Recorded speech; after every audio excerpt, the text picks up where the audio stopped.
down in Miami and he in a training school and couldn't get away and getting ready to go overseas. And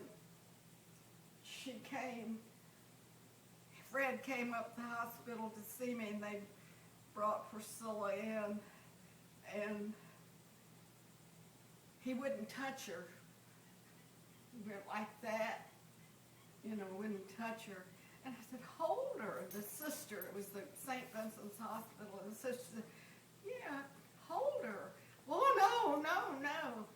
He was odd. They were, she was against having children. She didn't want anything to upset her life. She had a convertible Buick. She had a brand new Buick every 2 years. She had a brand new Buick. Lived in that house. Did you ever see that house? Oh yeah, I went over there. Up on 5 Point. It was off of San Jose, near... Up there by the bank. Yes, ma'am. Yes. Yeah, I remember everything was covered in plastic and you couldn't... Well, I took you there when you were little. Yeah, a bunch. And you ran and knocked against something and she screamed. No, that was Fred. That was your daddy. Yeah, that was my dad. That was your daddy. We were visiting. She wouldn't let us stay there because Fred was little, and he was a boy. Mm-hmm.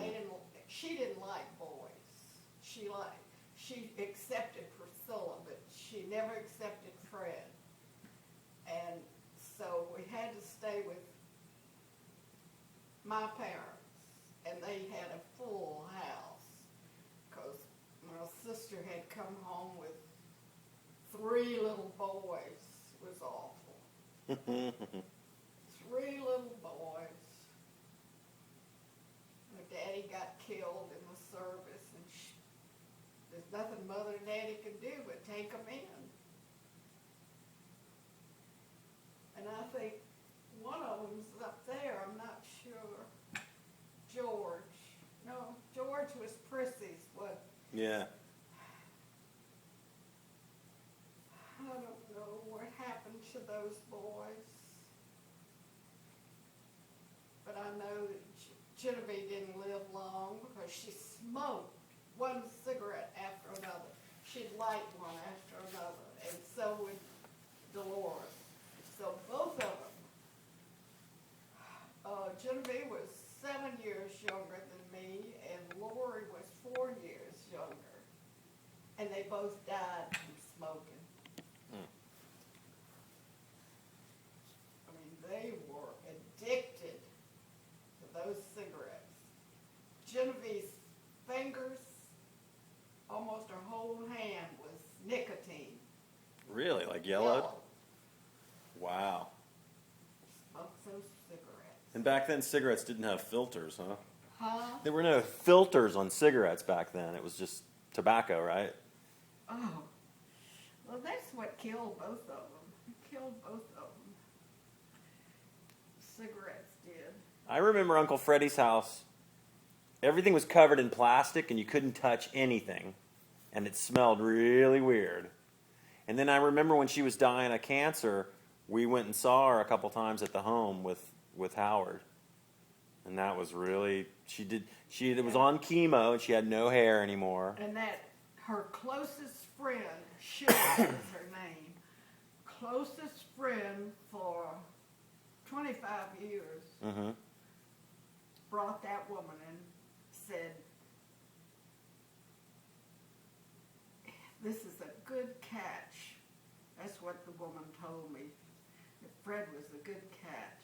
And she said, he is a good catch. He's wonderful. After they got married. Right.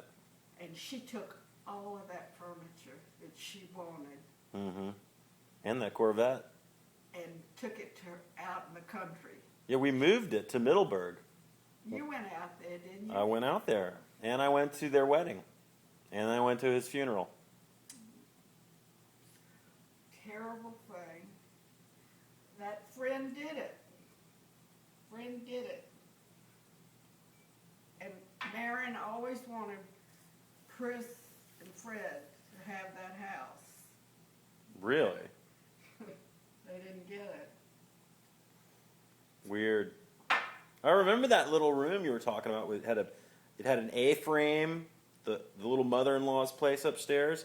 It was I liked it because it was really small. You could barely stand up in A commode it. and a sink. It had a sink and a commode. Mhm. No tub or shower. And she would sit on the commode. You know, she'd put the seat down. And You hope. That was her seat, and Right. the window was right here. Like, Mhm. here's the window, and there's the seat. And she'd sit there, and everybody would pass. She'd, hey, hello, and try to talk to them. Try to Right. talk to them. And there was one neighbor that lived down and right there, and they said they would come and they'd peek at the window. They'd get way down there, and if she was there, they would go around and come up a pathway to their house, park the car on the highway, and walk. To avoid that woman. She worried everybody to death because she was lonely. Gosh. She was a menace